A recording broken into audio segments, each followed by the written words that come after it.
back to the Doctor Who Marathon.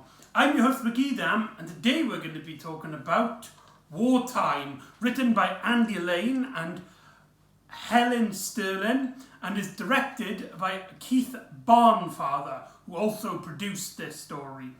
This is actually one of the early spin-offs ever made for Doctor Who, just after K9 and Company.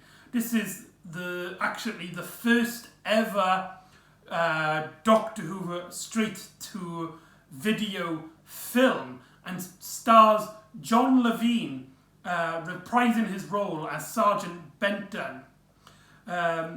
What makes this story, in terms of its production history, more interesting than any other story is that this story was actually produced during the time that classic Doctor Who was made. These straight-to-video films would become very popular during the 90s with much more prolific stories like Downtime, which we will be tackling. But this story came out in 1987, if I believe, during Sylvester McCoy's first year as the Doctor.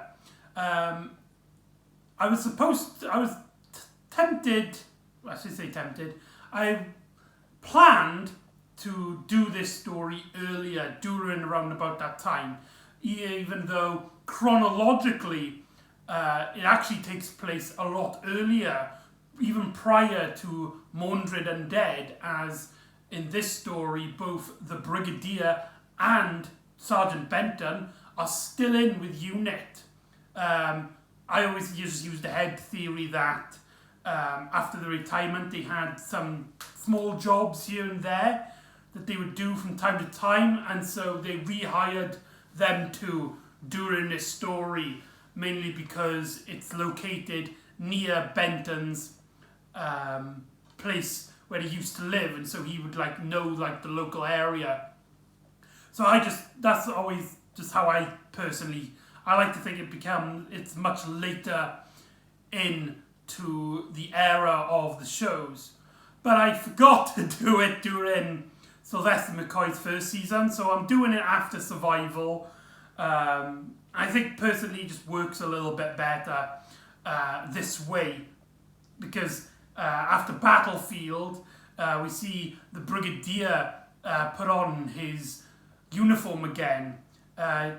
Nicholas Courtney actually has a small little voice cameo, which I believe was actually edited in a later edition. He didn't actually appear in the original video produced. Maybe it was for this DVD. As you might notice, the DVD actually says Wartime Chronicles. Why they've done that, I have no idea. They've done it with the people who produce these. I believe they're called Time Travel TV, which is really stupid because they don't do TV. They do a lot of these DVDs where the title has a bit of extra compared to the actual story itself, as if this is like an ultimate special edition kind of whatever. And like always with these DVD covers, this is the official DVD cover which was produced, which actually looks really good. I can't remember if it's got because some of these no it doesn't. You can get ones with the original VHS cover somewhere. I'm sure I've seen that before. The artwork on there was really stunning. And like always, I've printed off my own DVD cover for it to match up with the rest of the Doctor Who series. This was one of the first ones I actually did, so it doesn't look as good as the other ones that I've shown you. I kind of forgot to put text at the bottom there, crediting John Levine's return. The image is a very cropped image of the actual DVD cover, as you can see a little bit there, and whatever. So now for the important bit. Ready? Let me hold this like that. Is it? 1, 2, 3. There you go. So that's what it looks like with the cover intact. As you can see, now it's much more clear that the lack of professionalness on it. Here's the spine if anyone is interested. Sorry, it's struggling to focus there. Because it's an early one and I didn't know how to edit that out yet. It's got the Big Finish logo on it. And the back looks really crude, even for me. You've got little John Levine's face there, just like, ooh. Now, in terms of plot, interestingly, there's not a lot going along here. The unit soldier, a nameless unit soldier, and Benton are tasked to bring out a military nuclear device thing to a Pacific unit location. But Benton, knowing the local area and is having some traumatic experiences, memories, takes the nameless soldier on a bit of a detour.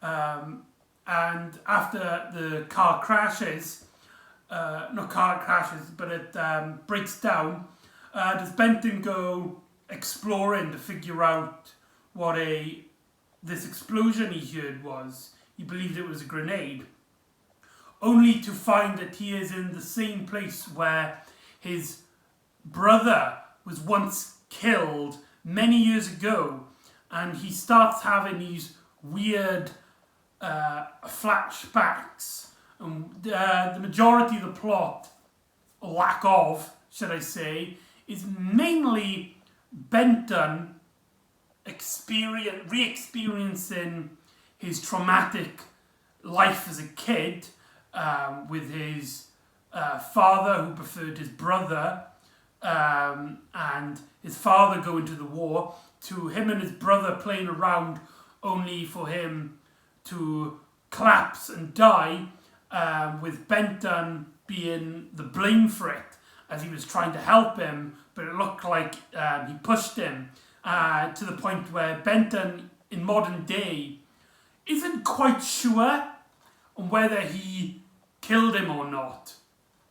And there's a lot of like ghosts and a lot of mysticism. And unlike most Doctor Who stories, both as in the main franchise and its spin-offs, we never get a scientific explanation. I don't even know if it is... I mean, it must be some sort of extraterrestrial. It can't just be in his head. And we know this because when Benton goes off to the castle where his brother died, back with the nameless soldier, time actually appears to slow down. And during there is a somebody who's looking at him with a gun ready to attack him and knock him out. During Benton's small little escapade, he actually encounters a vision of the burglar, which can't be explained in any other way. So it must be some sort of supernatural or alien thing, but there's no explanation for it. And what makes it really strange is that Benton doesn't seem to even go looking for answers as to how all of this is happening. It seems like, from Benton's point of view anyway, they are just fragments of his imagination, and he starts chasing the boys, the ghosts of his younger self and his brother, playing around the abandoned castle. He sees his parents dancing on top of this thing, whilst his father's wearing a gas mask. His father is technically the main villain of the story, as through this adventure he starts basically, I don't think he like realises or he always knew, but he comes to terms with the fact that his father he much preferred his brother, despite his brother not wanting to be a soldier like his father and not wanting to see his father join the war. But Benton was actually quite the opposite. Despite not getting his father's love, Benton wanted to be just like his father, which is why he joined the army, which is why he joined UNIT, so that he could be just like his father because he admired him so much. His father is played by Michael Wisher, Davros himself. It's really strange casting, kind of implying that Benton is the son of Davros. That's a really strange twist, if that was the case, isn't it? And it's also as well as him basically coming to terms with his brother's death. We see him looking at a memorial he had done when he was a kid, and he's going around basically chasing his younger self. When he doesn't get any close, he actually plays the role of his younger self at the start, where him and his brother are playing hide and seek, and so Benton basically tries to play along to see if he can get some answers. Only for when his brother appears, the burglar who is currently sneaking around the nameless soldier back at the car, suddenly appears and knocks Benton out, shooting him, but because it's all like this weird fantasy thing, it knocks him out. And when he wakes up, he finds himself in a picnic with his family, with the rest of the family. And there's some really strange moments in here. And as somebody who loves these strange kind of storytelling, I didn't really get into the personal narrative that we got of John Benton. Here's a fun fact. This is actually the first time on screen that the name for Benton, his first name, is actually given as John. I don't know if that appears anywhere else, or whether this was actually the first story ever to reveal his name was John, but there you go. John Levine is playing John Benton. That's just a interesting little notion. We get a really strange scene in which they're having a picnic, and I love this bit where old man John Levine, that's a really bad mix-up. John Levine is basically trying to play a kid version of himself, whilst his father and his family are having this picnic, and his father basically tells him that, right, we can't be long, I've got to go back into the war, I'm a soldier. To which Benton's brother dismisses this and is just like, you don't have to go back, you can't go back, you don't have to go back, you can stay here. If you go back, you will die. I hate this pointless death. And so Benton's brother runs off. We get a really strange editing choice in which Benton gets up, tells his parents, it's like, don't worry, I'll go talk to him. I'll go and see to him. And runs to his brother.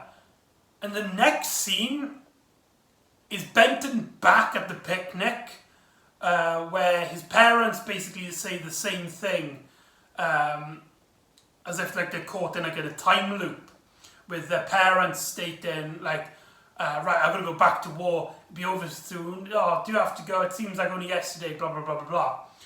But instead, the brother isn't there, and Benton actually states what his brother was saying. It's like, do you have to go? You don't have to go. You can stay here if you want to. Until it gets really heated, as Benton basically is like, no, if you go, you will die in Normandy. You'll be exploded into a million pieces. So many pieces that they won't even give you a decent burial. There's also a moment where he gets out a letter from his pocket and states, look, you're going to die because I got the letter to prove it. And it cuts to Michael Wisher's face, completely in shock and awe, as if this was a mix-up. And Michael Wisher was so shocked by the fact that such a huge mistake was still in. Or at least that's how I like to imagine it. His face is just full of shock. Obviously, it's the implication that Benton has got something from the future which basically states he's going to die tomorrow if he goes to this war, and he's suffering.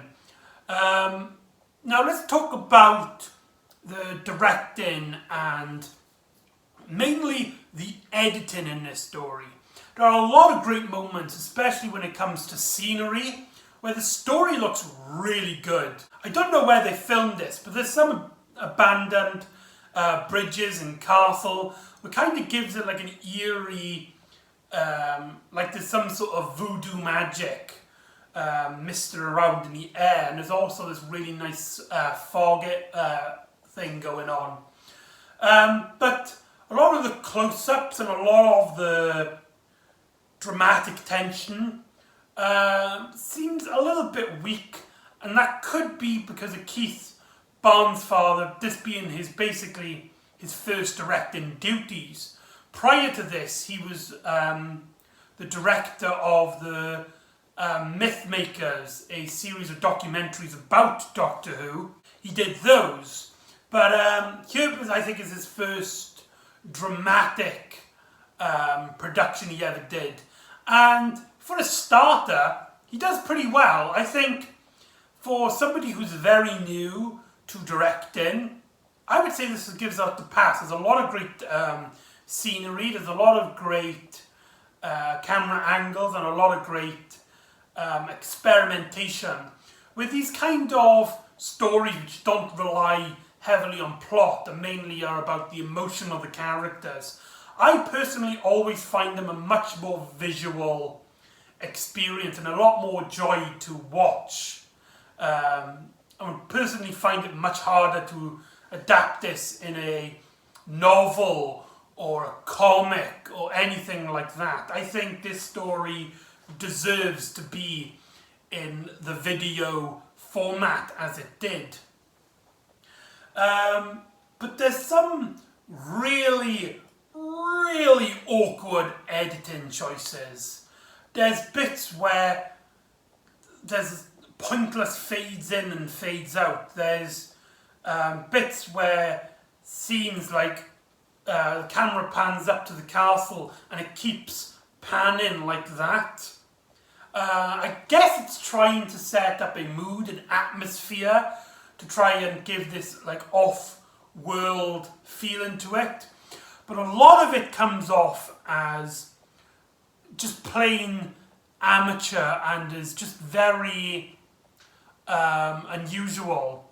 I believe the reasoning for this is because Keith Barnesfather didn't have a lot to shoot, and so he didn't get a lot shot done. And so the editor has to basically try and extend it and try to get out as much as possible to fit the runtime. That is purely guesswork. There is no research that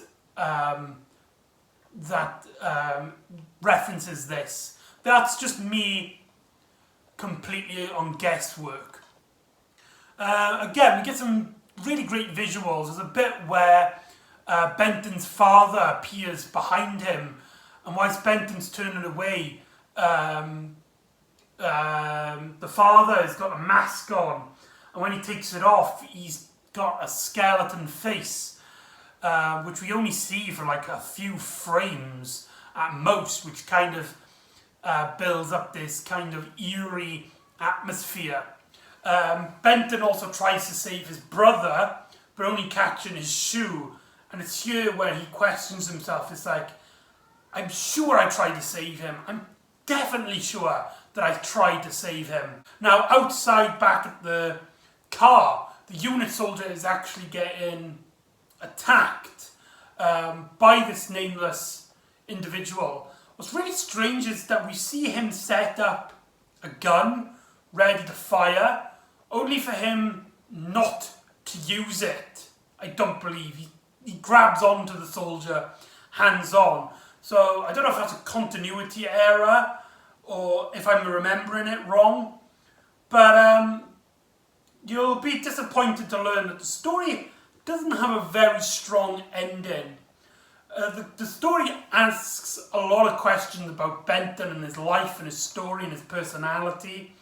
But the story kind of ends with Benton returning back to the car, getting into the fight with this thug, and taking his body, after he knocks him out, taking his body into the car to take him to unit so he can be questioned. And that's how the story ends. That's a huge disappointment. But it does kind of fit that we don't get any answers. This really eerie, it makes you wonder if any of this was real or not. Obviously it has to be real to some sense because of stuff I've mentioned earlier in the video. But yeah, it's very peculiar like that. So there you go, that's Wartime. Overall, it is a pretty forgettable piece. If you haven't seen this before, I say check it out. But if you watch it and you weren't so keen on it, I completely understand. There's no real plot, and whatever plot there is, it's very weak and very loose. And the story just abruptly ends with no clear answers to anything, both as in what's actually happening or the dilemma that Benton has put himself up. It's almost as if they're teasing for later stories which would never pick this up, which is a crying shame. They should make, there you go, hashtag Wartime 2. Make it happen, fans. But personally, with my own experiences and my own tastes and my own biases, I really love stories like this that give you that eerie mood, like you don't know what's going on and there's people from the past just appearing, and Benton is caught in a dilemma of his family's history basically being repeated in front of him. John Levine does a fantastic job at bringing back Benton after all these years, and from my acknowledgement, this is actually the last time he would have played the character on screen, although he has appeared in a handful of audio dramas for Big Finish Productions, which at the very moment I haven't heard a single one, which I do plan to rectify that in the future. So there you go, that's Wartime. So join me next time where we'll find out what the 7th Doctor and Ace is up to, as the Doctor brings back an old companion, which we never see the reintroduction of, as they answer some questions and go around playing seemingly a game. So join me next time for Search Out Science. And I'll see you next time on the Doctor Who Marathon. Ta-da!